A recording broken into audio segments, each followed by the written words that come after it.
दोस्तों ये जो नुस्खा है आपको कम से कम 3 महीने इस्तेमाल करना है। आप शुरू कीजिए और आप डेट लिख लीजिए।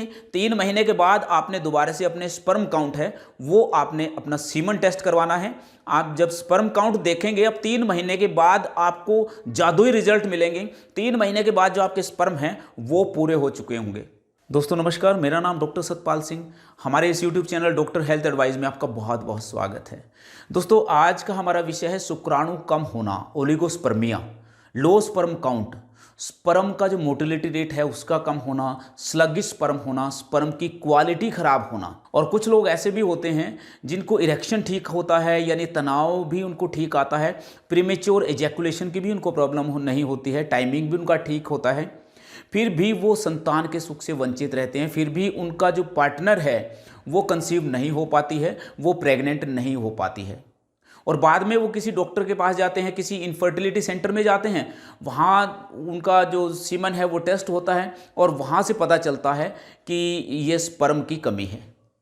तो आज मैं आपको, अगर स्पर्म की कमी है, शुक्राणुओं की कितनी भी कमी होगी, आपको एक टेस्टेड नुस्खा आपको बताने जा रहा हूँ। आजमाया हुआ नुस्खा है, बहुत से पेशेंट में ठीक कर चुका हूँ, 100% आपको रिजल्ट मिलेंगे। आप पेन कापी उठाइए और इसको नोट कर लीजिए। जैसे जैसे मैं बताऊँगा वैसे वैसे इसका प्रयोग करना है। पूरी वीडियो लास्ट तक आपने देखनी है और आपकी जो शुक्राणु कम होने की जो प्रॉब्लम है वो 100%, मैं श्योर हूं कि आपकी प्रॉब्लम वो 100% ठीक हो जाएगी। शुक्राणु कम होने के कई कारण हो सकते हैं। एक तो स्पर्म काउंट लो होने का रीज़न ये हो सकता है कि प्रोडक्टिव ट्रैक कहीं ना कहीं से ब्लॉकेज है और जिसकी वजह से स्पर्म बाहर नहीं निकल पा रहे हैं, जिसकी वजह से हमारा जो स्पर्म काउंट है वो लो हो जाता है। दूसरा, हार्मोन्स लेवल लो होने के कारण भी स्पर्म काउंट लो हो जाता है। तीसरा, न्यूट्रिशन की कमी, पोषक तत्वों की कमी आ जाती है हमारे शरीर में। हम अपनी डाइट में पोषक तत्व सही हम नहीं ले पा रहे होते हैं, जिसकी वजह से हमारे जो स्पर्म हैं वो कम हो जाते हैं। चौथा, ओबेसिटी, यानी जो लोग मोटे होते हैं उन लोगों को भी स्पर्म काउंट कम होने के चांसेस बहुत ज़्यादा रहते हैं। जो लोग नशीले पदार्थ, मादक द्रव्य या शराब सिगरेट का इस्तेमाल करते हैं उनको भी लो स्पर्म काउंट की प्रॉब्लम हो जाती है। और जो लोग बहुत ज़्यादा साइकिलिंग करते हैं, बहुत ज़्यादा साइकिल चलाते हैं, उनको भी लो स्पर्म काउंट होने की चांसेस रहते हैं। और वो लोग जो एक्सरे के टच में रहते हैं, या तो एक्सरे टेक्नीशियन, या फिर जो लोग बार बार एक्सरे करवाते हैं, जिनके बहुत ज़्यादा एक्सरे होते हैं, तो एक्सरे मशीन से एक प्रकार की किरणें निकलती हैं जो हमारे जो प्रोडक्टिव सिस्टम को इफ़ेक्ट करती हैं और उसकी वजह से भी हमारे जो स्पर्म हैं वो लो हो जाते हैं। कुछ लोगों को आदत होती है तेज़ गर्म पानी में नहाने की या फिर तेज़ गर्म पानी में बैठने की, तो ऐसे लोगों को भी स्पर्म काउंट लो होने की प्रॉब्लम हो सकती है। अगर आप तेज़ गर्म पानी में नहाने की आदत है आपको, तो आप इस बात का ध्यान रखें कि आप 39 डिग्री सेल्सियस से ज़्यादा गर्म पानी में मत नहाइए। और वो लोग जो रिलेशन के तुरंत बाद, कुछ लोग ऐसे होते हैं जो रिलेशन के तुरंत बाद अपने पेनिस को ठंडे पानी से वॉश कर लेते हैं, उनको भी स्पर्म काउंट लो की प्रॉब्लम हो जाती है। वो लोग जिनको कैंसर के दौरान, जिनको रेडिएशन दी जाती है, जिनको कीमोथेरेपी की जाती है, तो उनको भी स्पर्म काउंट लो की प्रॉब्लम हो जाती है। चलिए दोस्तों, अब बात करते हैं लो स्पर्म काउंट के ट्रीटमेंट के बारे में। दोस्तों मैं बहुत सारे पेशेंट्स पे इसके रिजल्ट ले चुका हूँ। ये जो नुस्खा है 100% कामयाब नुस्खा है। इसको आप ध्यान से सुनिए। अगर आप नोट करना चाहते हैं तो इसको नोट भी आप कर लीजिएगा। इसको किस प्रकार से प्रयोग करना है और क्या क्या इसमें चीज़ें आपने इस्तेमाल करनी है उसके बारे में बात करते हैं। तो इसके लिए आपने सबसे पहली जो चीज़ है उसका नाम है सफ़ेद मूसली। वो लेनी है आपने 100 ग्राम। दूसरी जो चीज़ लेनी है वो लेनी है आपने अश्वगंधा पाउडर, जिसको आसगंध भी बोलते हैं, तो ये आपने अश्वगंधा पाउडर लेना है 100 ग्राम।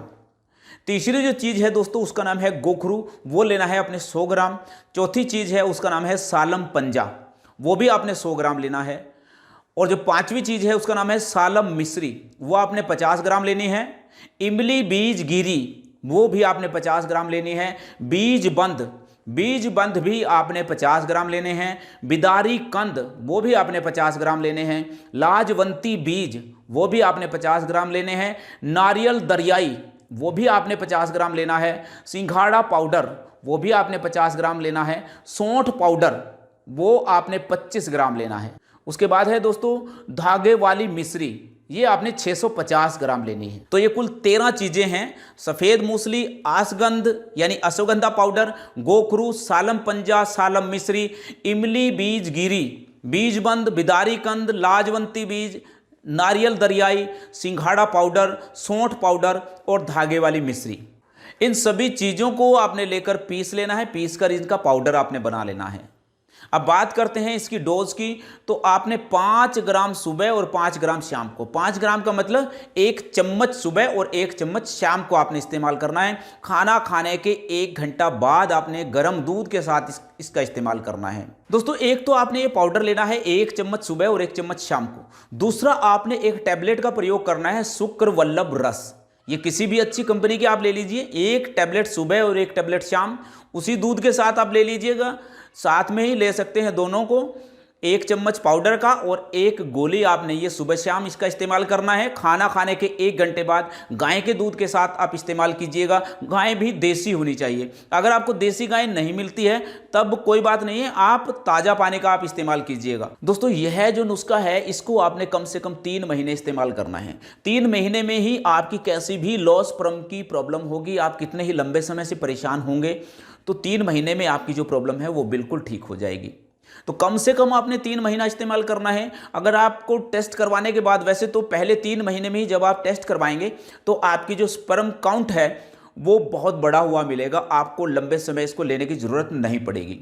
फिर भी आपको अगर लगता है कि कुछ कमी रह गई है तब आप इसको 4-5 महीने, 6 महीने, 7 महीने, कितने भी लंबे समय तक ले सकते हैं। इसका कोई भी नुकसान नहीं है। तो अगर आपको बीपी है, शुगर है या हार्ट से रिलेटेड कोई प्रॉब्लम चल रही है और इसकी कोई आप मेडिसिन भी ले रहे हैं, तब आप एक काम कीजिएगा, इस नुस्खे को आप अपने डॉक्टर के अंडर गाइडेंस में लीजिएगा। दोस्तों, इसके साथ साथ खट्टी व मसालेदार चीज़ें आप बिल्कुल बंद कर दें।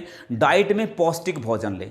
अपनी डाइट में उन चीज़ों को शामिल करें जिनमें स्पर्म काउंट बढ़ाने की क्षमता होती है, जैसे कि मसूर की दाल। जो मसूर की दाल का जो पानी है वो आपने पीना है, वो बहुत तेज़ी के साथ स्पर्म काउंट को बढ़ाती है। दोस्तों, अपनी डाइट में बीन्स को शामिल कीजिए, सोयाबीन को शामिल कीजिए, ओट्स आप लीजिए, मूंगफली, तिल, लहसुन, तो ये चीज़ें आप शामिल कीजिए।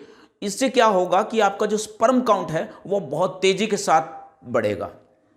3 से 4 दिन में अखरोट आप खाइए। अखरोट के अंदर ओमेगा 3 फैटी एसिड होता है, जिसकी वजह से हमारा जो स्पर्म काउंट है वो तेज़ी के साथ बढ़ता है।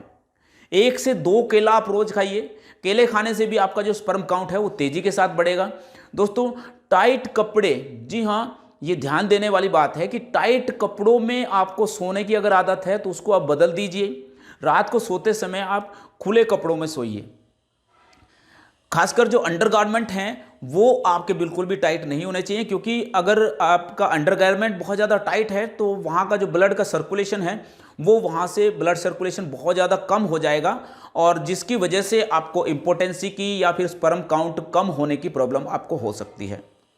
तो जो अंडरवियर है आपका वो लूज होना चाहिए, और रात को जब आप सोएं तो आपके जो कपड़े हैं, जो सोने वाले जो नाइट के आपके कपड़े हैं वो लूज होने चाहिए। साथ में आप जीन्स की पैंट पहन के मत सोइएगा। इसके साथ साथ और भी कुछ बातों का आपने विशेष ध्यान रखना है कि तेज गर्म पानी में नहीं नहाना है, या फिर कुछ लोगों को तेज गर्म पानी में बैठने की भी आदत होती है। तो तेज गर्म पानी में ना तो आपने नहाना है ना आपने बैठना है। अगर आपको गर्म पानी में नहाना है तो बिल्कुल हल्का गर्म पानी आप लीजिए, यानी कि 39 डिग्री सेल्सियस टेम्परेचर से अधिक वो गर्म पानी नहीं होना चाहिए। कुछ लोगों को फिजिकल रिलेशन बनाने के बाद कुछ लोग अपने पेनिस को ठंडे पानी से वॉश कर लेते हैं, तो उसकी वजह से भी आपको इम्पोटेंसी हो सकती है, आपके स्पर्म काउंट जो है वो लो हो सकते हैं। तो या तो आप कुछ देर बाद वॉश कीजिए, अगर आपको तुरंत वॉश करना है तो हल्के गर्म पानी में आप वॉश कीजिए। हल्का गर्म पानी यानी कि 39 डिग्री सेल्सियस से ज़्यादा गर्म पानी नहीं होना चाहिए। 39 डिग्री सेल्सियस टेम्परेचर से कम गर्म पानी में आपने पेनिस को वॉश कीजिए, इससे आपको कोई प्रॉब्लम नहीं होगी। दोस्तों, अगर आप इस बात को लेकर टेंशन ले रहे हैं, आप एंग्जाइटी में हैं या फिर आप स्ट्रेस ले रहे हैं बहुत ज़्यादा, तो आप आज से अपना स्ट्रेस छोड़ दीजिए, क्योंकि ये जो फार्मूला आपको मैंने बताया है ये 100% काम करेगा। और आप आज इसको नोट कीजिए और आज से ही आप शुरू कीजिए। 3 महीने बाद आप इसका रिजल्ट देखिए, आप फिर हमें कमेंट बॉक्स में लिखिए कि आपको क्या रिजल्ट मिले हैं। तो दोस्तों उम्मीद करता हूं कि आपकी जो प्रॉब्लम है वो बिल्कुल ठीक हो जाएगी, आपके जीवन में खुशियां लाएगी ये वीडियो। दोस्तों अगर आपको ये वीडियो अच्छी लगी हो तो इसे लाइक और शेयर जरूर करें ताकि लोगों का भी भला हो सके। अगर अभी तक आपने हमारे चैनल को सब्सक्राइब नहीं किया है तो कृपया हमारे चैनल को सब्सक्राइब कर लीजिए, साथ ही साथ बेल आइकन को प्रेस कर लीजिए। अगर आपका कोई भी सवाल या सुझाव हो तो हमें कमेंट बॉक्स में जरूर लिखें। वीडियो देखने के लिए बहुत बहुत धन्यवाद। जय हिंद, जय भारत।